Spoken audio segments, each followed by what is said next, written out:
See, we've got a bunch of people in the room and we've got beautiful Jenny. How are you, Jenny?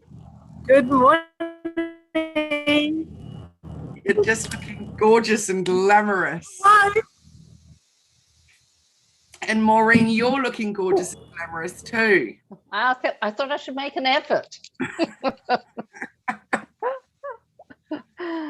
Hello, Maureen. So nice to see you. So nice to see you too, Jenny. It's nice to see you in real very life long rather time. than just the photos or That's right. And we're all physically here. I know, right? We're all joining today from different parts of the East Coast. So we have Jenny, you're up in Brisbane, right? Maureen, are you in Tweed? I am up in Brisbane. I apologise. I'm sitting outside in the sun. That's beautiful. Yes. Where are you from, Maureen? Yeah, Tweed Heads. So sorry, I'm beautiful. just pausing my robot vacuum cleaner because it's making a bit of a noise there. Just get it to stop. Sorry about that. I'm about 50 minutes south of Maureen, or 45 on a good day, Yeah. in Bangalore. So yeah, we're all in a sunnier part of Australia. Definitely. It's very beautiful. As I've travelled all the East Coast, it's still some of the best part of the world up this way. Yes, I totally agree. Absolutely. Totally agree. I'm up to 22 years living here now, and I just I know we only thought we were going to come for a couple of years, and 22 years later we're still here. It's awesome. Yeah. That was my thought. I grew up in Melbourne. I like the cold, and now I'm sitting here in Brisbane in a scarf. What's happened to me? I don't know if I can go back to Melbourne now. Yeah. So today in Bite-Sized Conversations, we have a very big and very important topic. So we're talking about diversity and the do's and don'ts. And I'm going to get each person, we'll introduce ourselves a little bit so that we can explain what our experience is in those areas. And so I'd like to welcome Maureen Shelley, who's joining us today from TCC International. Jenny and I have been talking behind the scenes on this topic for, I was going to say a while, but really it's well over a year now. Yeah, definitely. Where these bits come into it and the awkwardness for people around some of these topics and how to share them on their channels and within their business, etc. So how about Jenny, you introduce yourself first. Hello, I'm Jenny. I'm a Bundjalung woman from Northern Rivers of New South Wales, where Kylie's living. I'm the founder of Elephant in the Room Consulting. And I guess as an Aboriginal woman, I've had a lot of conversations around diversity and also being a female business owner. So there's lots of kind of points of reference in relation to diversity and inclusion in that place, both in business as well as in personal life. So I'm so excited about this conversation today. Me too. And Maureen, would you like to introduce yourself? Yeah, hi, Maureen Shelley from the Copy Collective, and we're storytellers and clearly a woman in business, but I have a disability, which most people don't know about. I have two children who have different disabilities, including mental health issues. And my husband is totally blind, and we're a rainbow employer, and we've had employees transition during their employment with us. So, I look at it from a few different perspectives, and it never ceases to amaze me how offensive people can be, and they don't mean to be. They really don't, but they really are. So, yeah, Kylie, topic well overdue to be talked about. Yes, absolutely. And I'm Kylie Mowbray-Allen from Hello Media, and I just come in with a lot of personal opinions on all the matters. That's really my experience. I do have my own disability. I wear hearing aids. I'm not sure how much of a disability that is because I feel like I get a little superpower when I put my hearing aids in. So enjoying the rest of the world, but also I love taking them out at night and shutting out the world too. That's a good bonus. But my biggest experience around that area of disability, and that is 14 years ago, my husband broke his neck playing rugby, and as a quadriplegic, so paralyzed from the neck down. And interestingly enough, I'd never met anyone in a wheelchair before my husband had his accident. Oh, wow. And I realized very, very quickly that probably what I would have done walking past someone in a wheelchair or with some kind of a very obvious physical disability is possibly would have just looked away because I didn't know where to look and all of that. So my journey over the last 14 years with him has been astounding, and I definitely know I'm a better person since the experience, and so is everybody around us, really, and sharing the journey with him and learning along the way. So mine's very much just coming in from observations and opinions, but like Maureen, I'm always astounded at the things that people say, not just to him, but also to me about him. It's a very, See, very... Kylie, you've been around in so many different places, and particularly in your role as a digital marketer, you have to deal with this diversity issues all the time. You may just not call it that. And I think that's the interesting thing about diversity is sometimes we're dealing with issues and conversations, and definitely, Maureen, I imagine in your world as well, we're dealing with the idea of diversity and how to be inclusive in our language and how to not offend people. Every single day we write a post on Facebook or send an email burst out or create a program. We're always being, we should always be mindful of how it's going to be received by the people that we're writing content for. Absolutely. I was just doing some content with a client yesterday who runs a community organization, and we were preparing content in advance, and we were wanting to look at NIDOC week, which then she called it NAIDOC week. So immediately our discussion was around, which way are we even meant to be pronouncing it? But then she said, actually, I think before we write anything, I'll just quickly get in touch with the person in charge of Indigenous issues within her organization. So we worded exactly right. So I think that's the thing for so many of us. We want to put things out there. We just don't always know the appropriate way. And we probably know more now than ever before how important it is to get it right. And 100%. Not get it wrong. Yeah. Excuse me. So Maureen, what's been your experience? So we're both going to say the same thing. What is your experience, Maureen, in dealing with this issue with your business? Well, particularly around my employees who transitioned, and changed their pronouns. Some people consider that to be a really insignificant issue. And I've had people say to me, what do you mean they changed their pronouns? How can you change your pronouns? You are what you are. But of course, human beings, gender is a spectrum. And I think, I know a person, and she is, her pronouns are she, her. She's a married woman, and when she was born, she was brought up as a boy for 3 years. And then for whatever reason, they went, no, she's a girl. And, but that happened when she was very small. So it really didn't impact on her, and it didn't worry her. And her biggest issue growing up was her hair, because she has the most gorgeous red curly hair. And, it took her until in her 20s to get her hair the way she was happy. But, she is a person who's experienced transitioning at a very young age, so hasn't had the emotional baggage with it, and has no problem with who she is and what she is and how she presents to the world. But I've had, as I said, employees become asexual or transition from one gender to another. I've had employees who don't identify as binary at all, and so they use the pronouns of they. I've had people just say to me, that's just ridiculous. What makes them decide to do that? But these are issues that are very important to the person. It's about who they are. And to me, the important thing is, can they do the job? Are they good at it? Am I treating my employee well? Are they happy in their work? And if all of those answers are yes, then what do I care? What they call themselves or how they present or what they might do in their private life. That's their business, and I'll just accommodate whatever needs that they have and how I can support them. So would your most important thing around that, do you think, then be talking with them directly and saying, how do you want to be referred to? How do you want to be acknowledged, etc.? Yeah, and the reason that it was really interesting, because the reason it came up, because I wasn't bothered by this at all, but the superannuation laws changed, and I had to update our accounting system and assign a gender to to my employees, which of course I'd never done before. Who does that? But Xero said, no, you've got to pick a gender. And so a few of us lobbied Xero so that they said, male, female, or I think now you have the option of other. But back then you didn't. You had to pick yes or, male or female.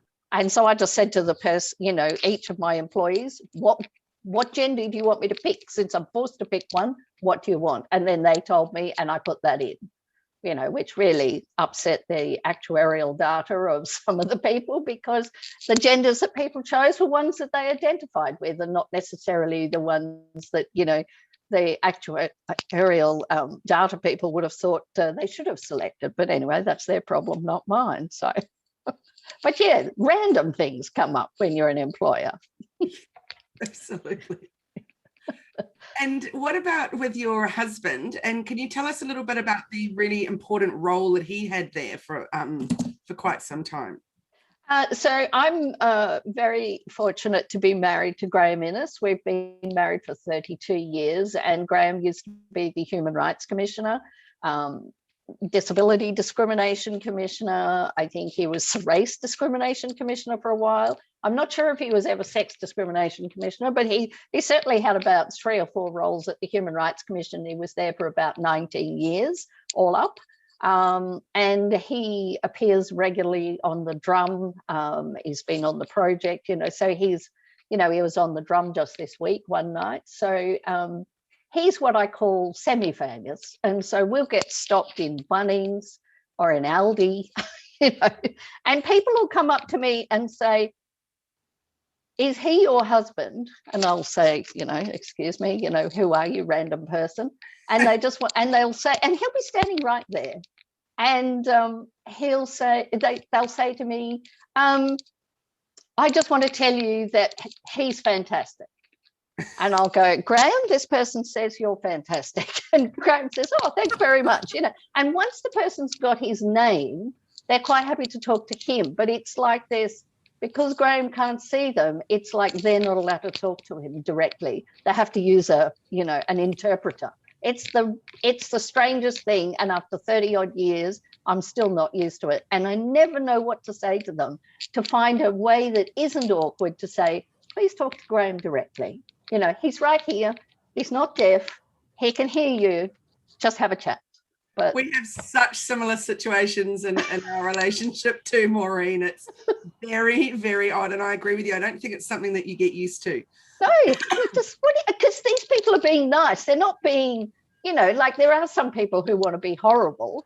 And I think, Kylie, I told you about the time when our daughter was a baby and Graham used to take her to work and, because we shared the parenting, and he was at the train station in St. Leonard's and he had the baby in a capucci on his chest, and some woman just walked up to him and said, what's your name? And he said, I beg your pardon. And she said, what's your name? I'm going to report you to the police.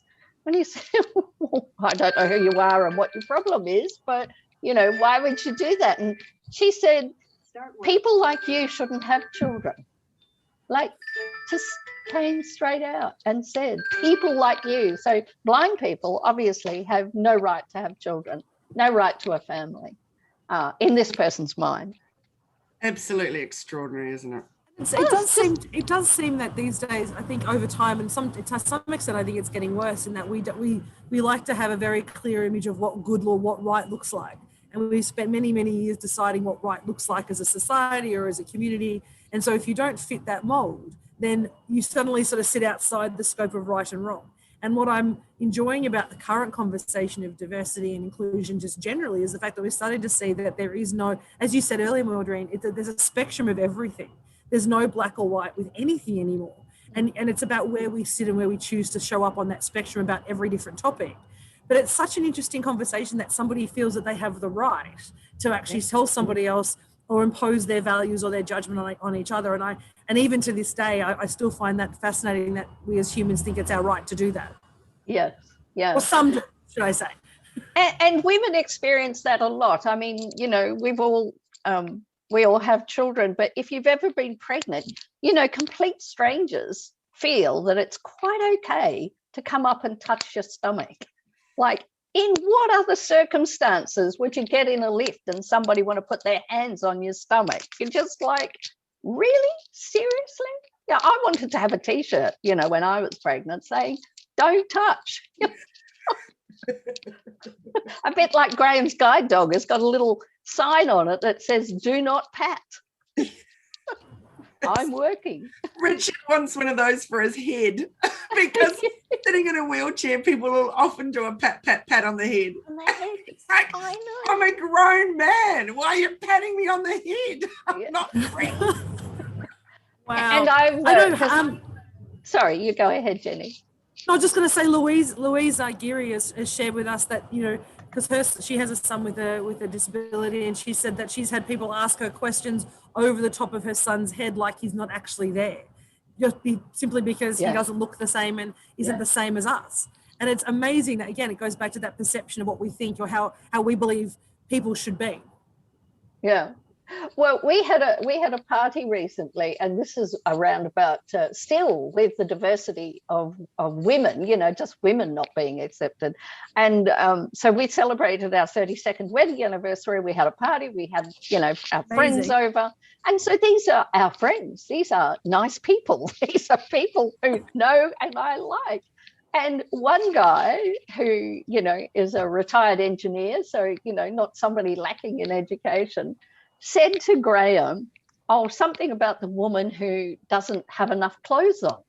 Like, well, how many levels is that wrong? Firstly, talking to a blind man about what some woman's wearing, he would have no idea, firstly. Secondly, there was no one at the party who didn't have enough clothes on. And it took me a while, and I finally worked out that one of our friends is a university lecturer, and she's a yoga teacher. So she was wearing yoga clothes, like perfectly covered, like, you know, to her wrists and ankles. But obviously, you know, because she's super fit, you know, her clothes were a bit form-fitting, but not inappropriately or tight. But this man just felt that it was okay for him to have a chat about what this woman was wearing to a man who would never, ever think of those things. So I was just like, it's wrong on so many levels. So many levels. It is really wrong. I really could write a book on the wrong things people have said to me, but one thing that actually a friend of mine said to me not long after Richard's accident, and she goes, well, you know, I know it's awful, I know it's really bad, but he could have been like disfigured in his face or something, and at least he's still good looking, even if his body doesn't work. I was like, yeah, wow, yeah, scars would definitely be definitely preferable. Absolutely. Yeah. And there's a disability activist, Carly Findlay, and she has a skin condition where she's quite red in the face, you know, I believe all the time. And she talks about, you know, having, you know, an appearance that's different and all of the stuff she has to deal with, you know, and people say to her constantly that she should, you know, like people tell Graham he should wear sunglasses so people don't have to look at his unsighted eyes. And people tell Carly Findlay that she should wear makeup or not go out or wear a scarf or whatever, you know, to cover herself up.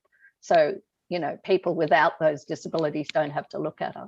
I have a question for you, Maureen and Kylie. Where do you think this comes from, though? Where do you think these conversations and this belief comes from about those questions of saying, you know, you need to change your appearance because it's going to make me more comfortable, or your husband should wear a pair of sunglasses because it will make, you know, it's more comfortable for others. Why do we feel that this is still a conversation we're having in 2021? I think it comes back to what Kylie said earlier, Jenny, where she said that before Richard had his accident, she'd never met anyone in a wheelchair. You know, we've grown up with segregated schools. You know, like people with disabilities are kept somewhere in, you know, appropriate housing or appropriate accommodation. They're special schools. And so there hasn't been an inclusive society. And we've had that. I mean, we've seen it around women. We've seen it around Indigenous people. You know, we've had, you know, White Australia policy. Australia has had a history of segregation. And it's really only now in the 21st century that we're all going, well, hang on a minute. we're all human beings. We belong to the one race. We all have value. So what's going on here? And I think now, and if you look at the surveys of young people under 30, most of them don't have these, many of them don't have the same issues. I'd be interested, Kylie, in your experience with young people. I know you've got children, you'd have teenagers around. Do you find that your daughter's friends are more accepting? Absolutely. So she's 18 and was 4 when Richard had his accident. So it's pretty much all she knows. And it has been fascinating watching the whole thing. But also when it comes to Indigenous issues, cultural issues, if I've got a cute little Chinese accent that I do, and she finds it very offensive. She said, "Mum, you're being racist." And I'm like, "No, I'm not. It's my it's my cute accent." But you think about all those people that are really clever at doing their accents. I'm not clever at doing any of them, let's be honest, but I've always really enjoyed trying to do accents. But she's even saying that that's politically incorrect, and I'm like, wow. So yeah, I definitely think that they're growing up and coming through with a completely different view on what's acceptable, what's not. And particularly with her dad, it's like it's no big deal to her. It's just is what it is. So obviously she's got a lived experience of that, or living alongside it, which is different. But I find that her friends are all very, it's not a big deal. But years ago, I had somebody come and do a trial with me for work, and I'd had a different company, and I was based from our garage, lots of couriers in and out and all kinds of things going on with this e-commerce business. And this one lady came, and I said, so sometimes if I'm on the phone and a couple of the other girls are busy or whatever, you might need to just get Richard a glass of water or something. Like, the reason I work from home is because I need to be here for him. And she said to me right in front of him, I actually wouldn't be comfortable with doing something like that for him. And I said, getting him a glass of water. And she said, no, I don't really know how to talk to handicapped people. Oh, God. He was sitting right there. And I said, oh, I don't think we actually use the term handicap anymore. But also, he's not. He's like, he literally just say to you, hey, would you mind filling up my water bottle or something? Like, it was so intensely weird and uncomfortable. But actually, all I felt was sorry for her. I really did. I thought, how could you have got to be in your 30s and feel that uncomfortable with getting someone a glass of water? Like, how extraordinary, my goodness. I said to her, we're not asking you to be his carer and do any personal care with him. It's just a glass of water. But clearly she wasn't the right person to be working with us. Good recruitment selection process, Kylie. And I see Louise says she believes it's about other people's fear and lack of experience. And I think that's it.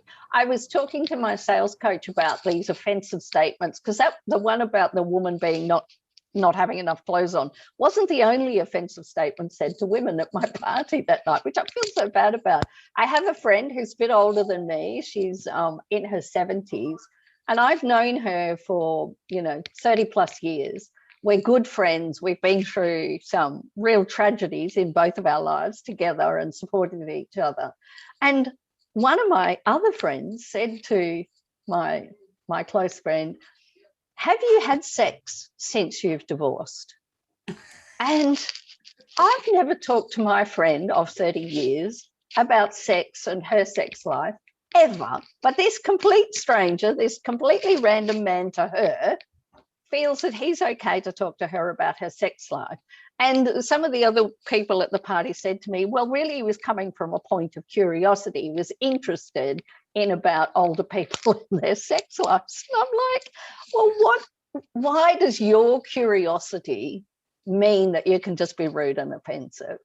Like, what gives you that permission?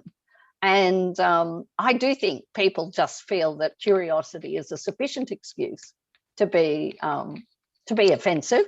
They don't think they're being offensive. They feel that they have the right to ask whatever questions they want. And I was having this conversation with my sales coach, and he actually said, well, I just think people do come from a point of curiosity. And if you say, look, I'm curious, I'm really genuinely curious, he felt that was sufficient.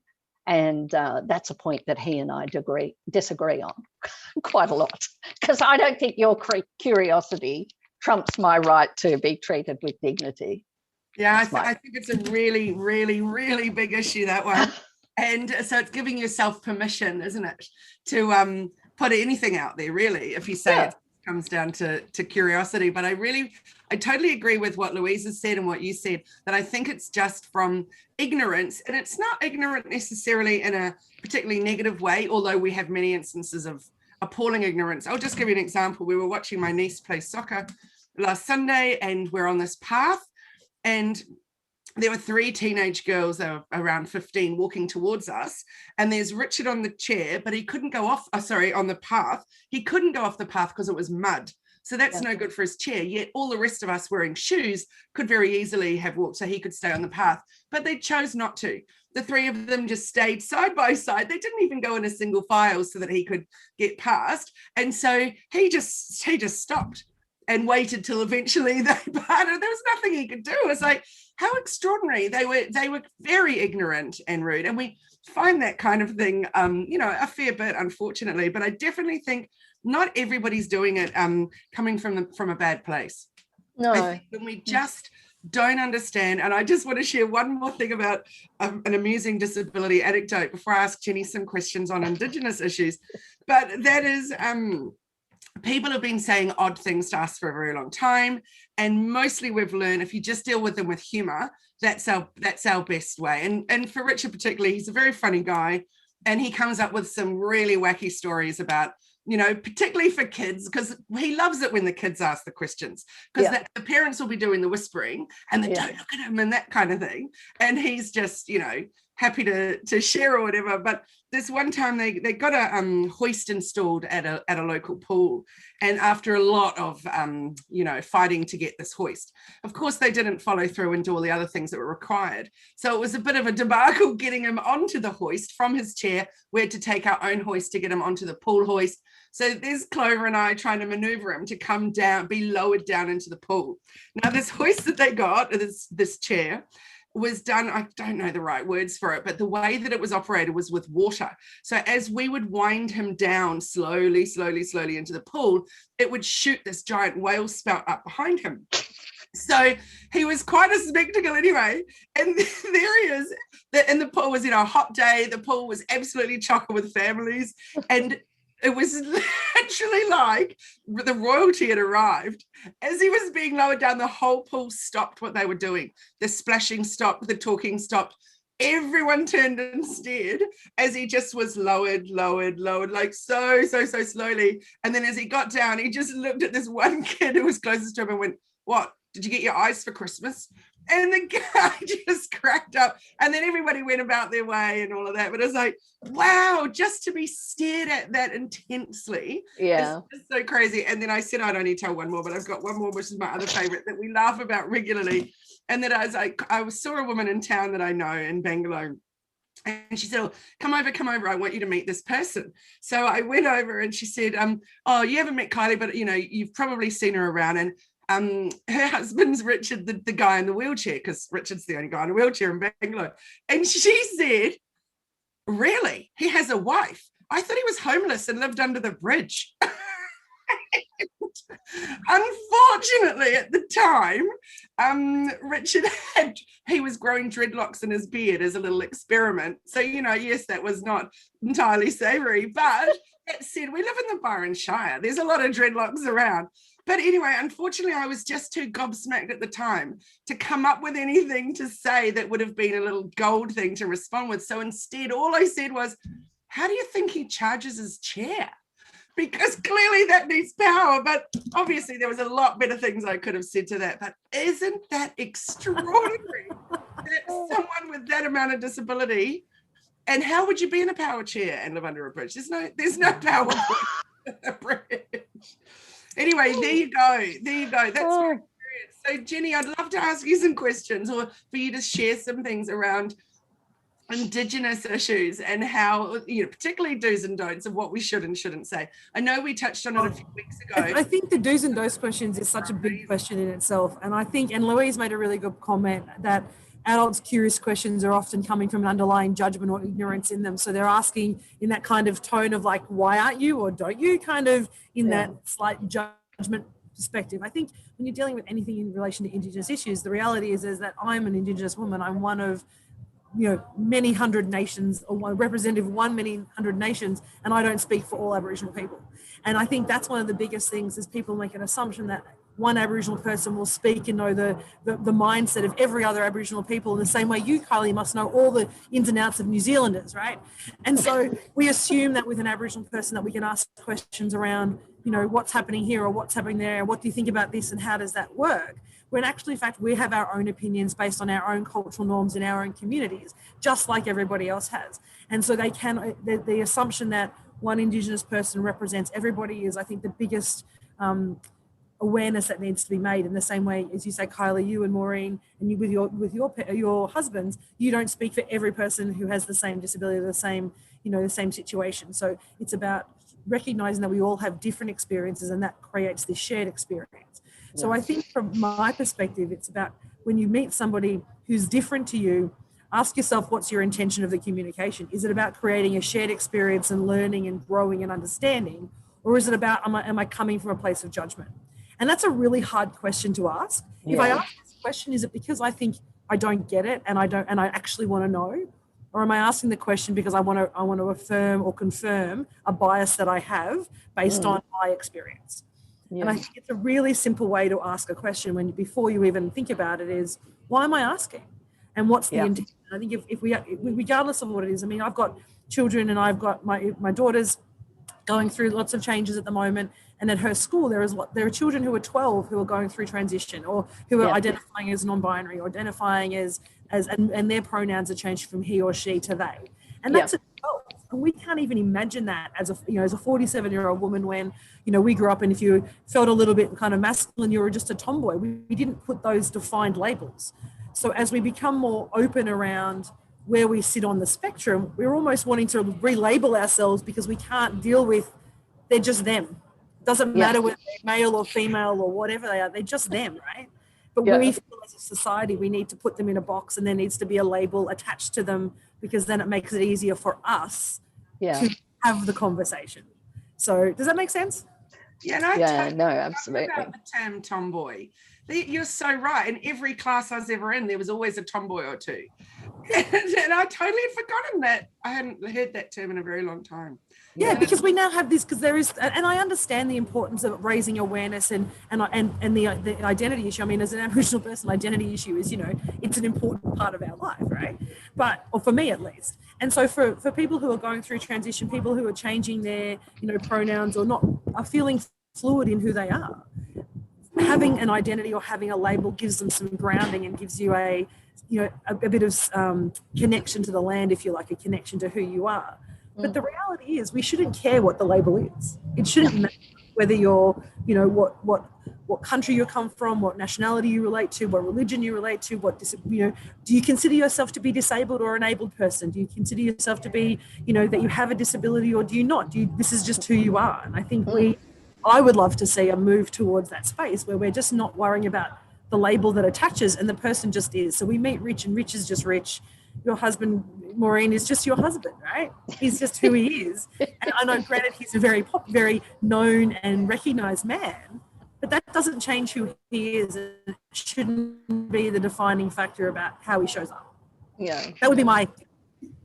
Yeah, I really love what you said there, Jenny, on so many levels. And I think that one extra thing I want to bring up is that I don't know the right term, so I'm just going to say infighting. But I know, if from my experience in this disability space in the last 14 years, and with regards to my husband and his level of disability, that there's so much infighting that goes on. For example, this film came out about a quadriplegic that quite a few years ago that ended up killing himself, but it was actually a really beautiful love story, and it was a great story. But the picketing outside the cinemas by people in the wheelchairs saying, you're just trying to tell everyone that, if you're in a wheelchair, you should just die. And actually, it wasn't the case at all. It was a really beautiful film, and they had chosen not to watch it.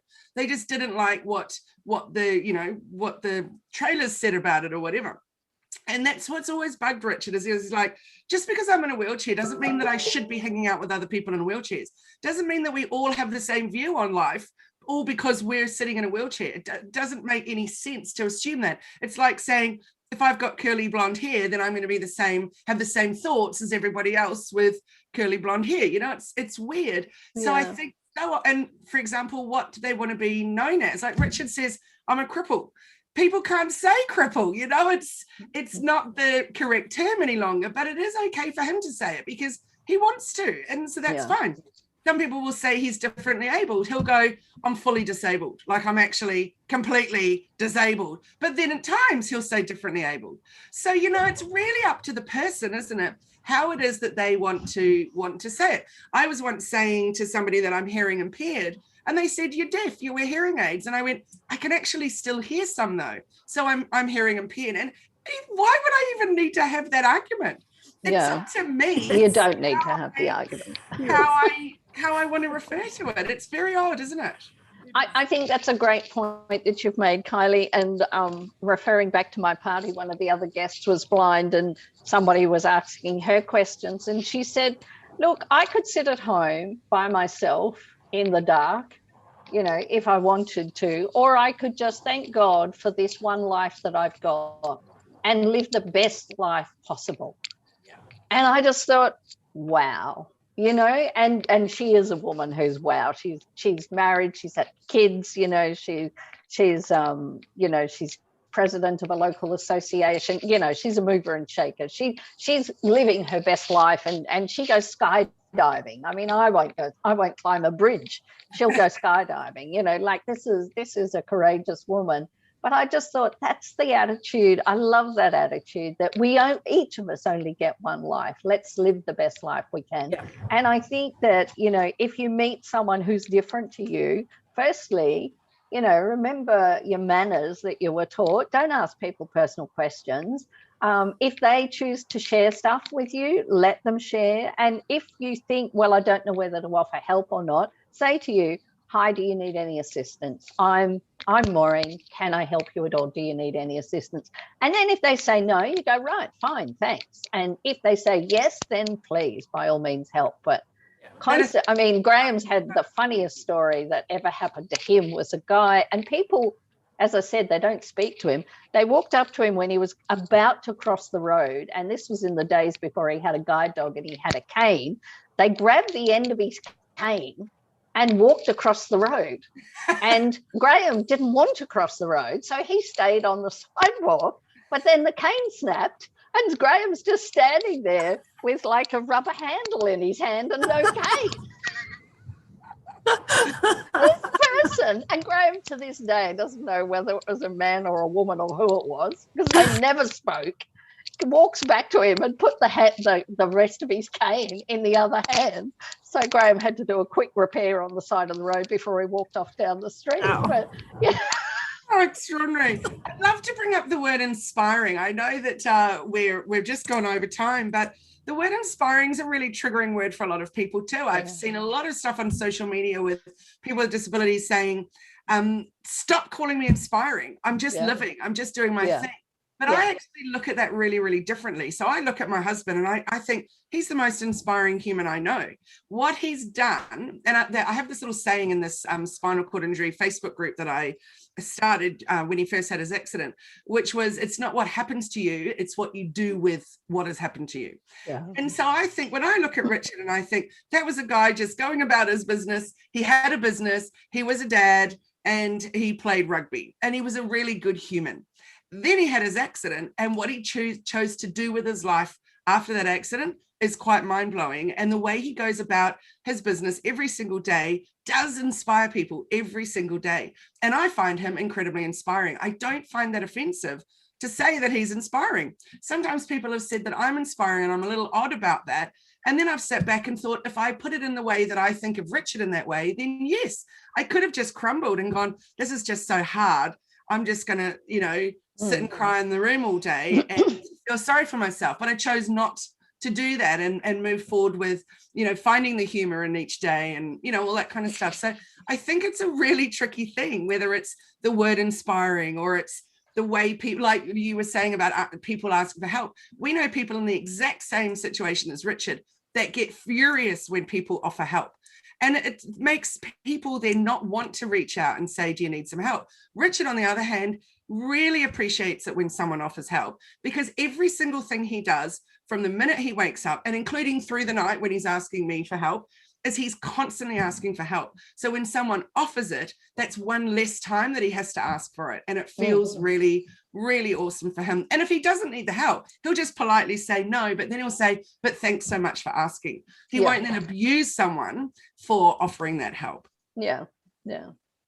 I mean, people say to me, oh, Graham's really inspiring. But I say to them, well, you think he's inspiring because he can walk around his neighbourhood and take his own bins in and out of it for the house. But I think he's inspiring because he's written, United Nations agreements that are now ratified around the world. That's what I think's inspiring, that he has just got on with his life and done what he's capable of doing and lived his best life. To me, it's not inspiring that he just gets on with it.